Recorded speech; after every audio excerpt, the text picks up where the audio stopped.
Today, we're going to talk about the Digital Circus and everything we know about the 8 episodes planned for this series. My name is Deepka, and sorry if I sound funny, but I still have a cold. The Digital Circus had a massive success with its first episode, but if fully funded, the show is planned to have an 8-episode single series, with the pilot being considered episode 1, and there only being 7 more to follow. This is the same as Murder Drones, with its pilot also being in episode 1, and it's similar to what streaming services like Netflix use for their model as well. Netflix uses the 8-episode model as opposed to the 12 and 22-episode orders of classic TV because they release all of their content at once, and beyond 8 episodes, people begin to feel fatigued.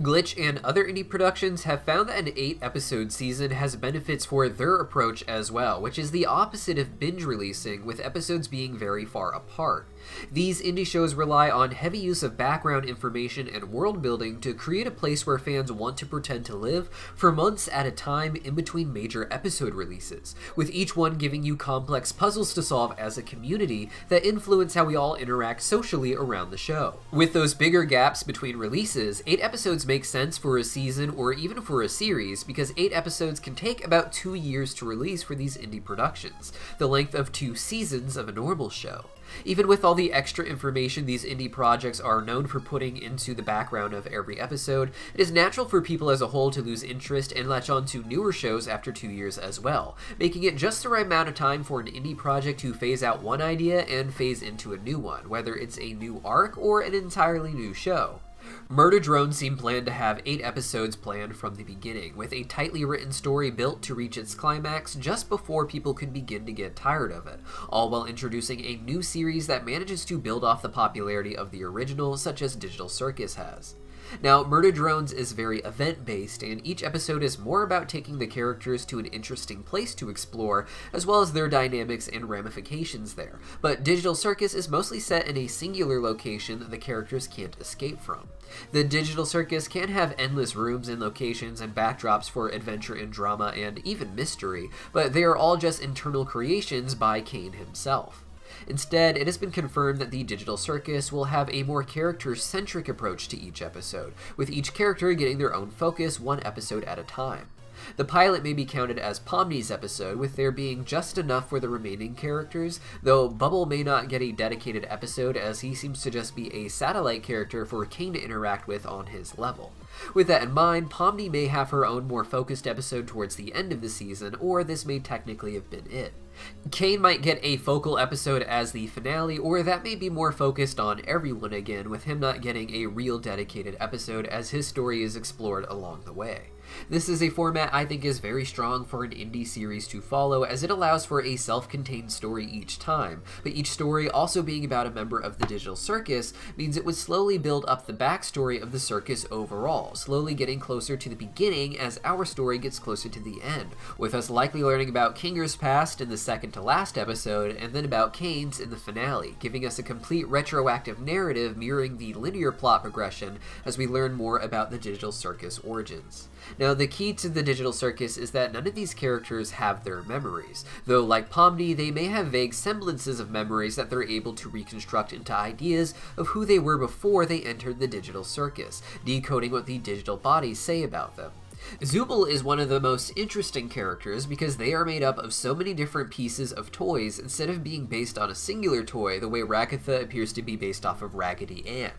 Zooble has apparently reconstructed theirself over their time in the Digital Circus and is a character that has been expressed as being more experimental with their identity. The different pieces that Zooble takes for themselves is about trying to find what feels right for them, something they are able to experience in a more pure form in the Digital Circus, where Zooble's human body isn't around and Zooble isn't limited by the way that they were born. Perhaps the original Zooble will have been revealed to have entered the game because of just how customizable they can be there.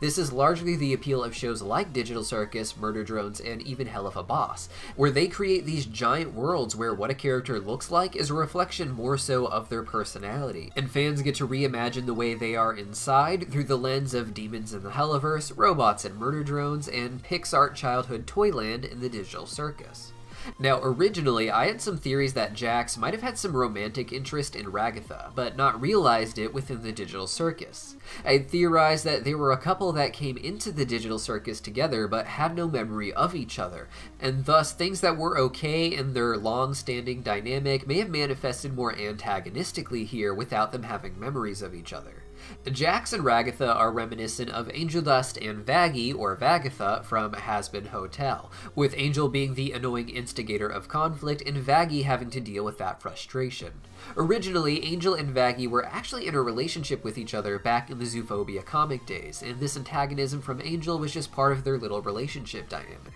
With that kind of dynamic already in mind, I imagined Jax and Ragatha as having some sort of relationship before the game that had Jax being a bit mean, but without the memory that they were in a relationship that had devolved to Jax just being the worst version of himself instead of flirtatiously evil. Instead, however, Jax appears to be a good 8 years younger than Ragatha, with the creators putting out a list of their various ages. Ragatha being 30 and Jax being 22 isn't an unheard of relationship, but that doesn't seem like how things are really lining up. Whatever Jax's origins are, I think his episode will deal a bit with why he is so mean to everyone else, but as of yet, I don't have strong theories on who he might have been other than some bully who managed to get stuck in the game.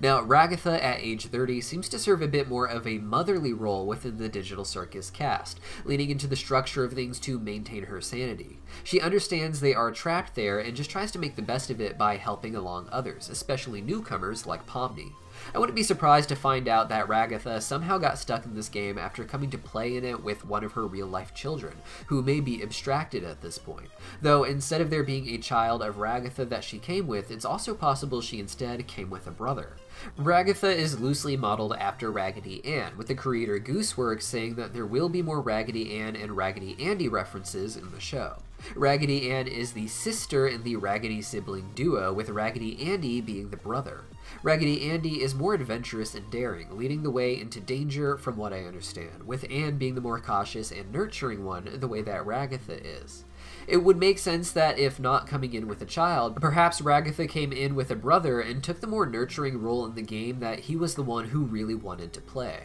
For whatever reason, he may have been abstracted, or he may just never have existed in this part of the Digital Circus at all. My theory right now is that the characters are digital recreations of people who have stopped playing the game, perhaps leaving it on and not properly saving and closing files before turning it off.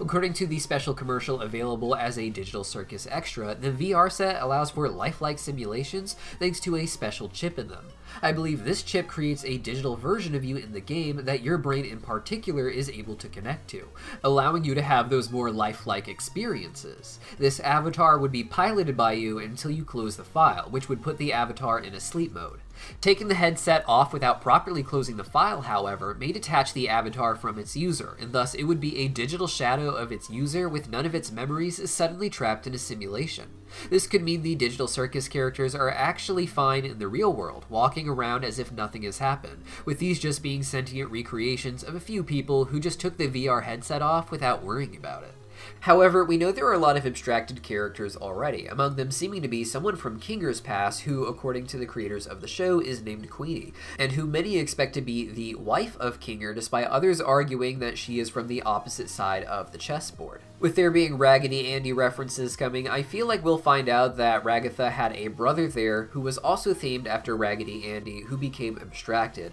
and that's why Ragatha has given up on finding a way out, as she saw her own brother go crazy and get abstracted from chasing that unattainable goal.